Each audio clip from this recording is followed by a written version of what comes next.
Oklahoma's in the red, and this time it has nothing to do with the budget. New hazard maps released by the U.S. Geological Survey show the Sooner State has the highest risk for a man-made earthquake.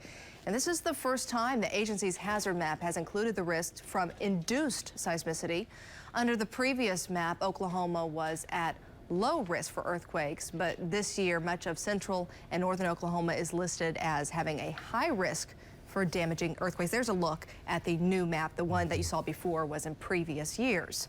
Now, typically these hazard maps are used in developing building codes and emergency response plans. Insurance companies look at them in assessing risk. Yeah, but it won't work like that with this map, as alarming as it is. News 9's Alex Cameron joined us now with more on that. Alex? Well, generally the USGS earthquake maps are revised every 6 years, and they don't typically change a lot, meaning there's plenty of time for government agencies to adjust building codes and policies. Those things obviously don't happen very quickly.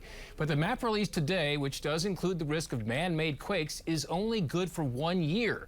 That's because the USGS says induced earthquake activity is subject to commercial and policy decisions that could change rapidly. So they'll have to update this map next year, and the risk values may change between now and then.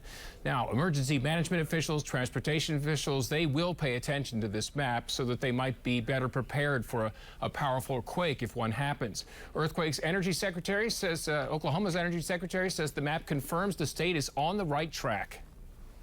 To me, it really validates exactly what the Corporation Commission has done on the regulatory side.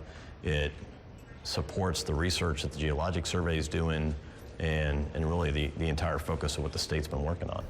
Secretary Teague tells us he thinks the earthquakes are declining across much of the state and believes that next year's map is going to look very different.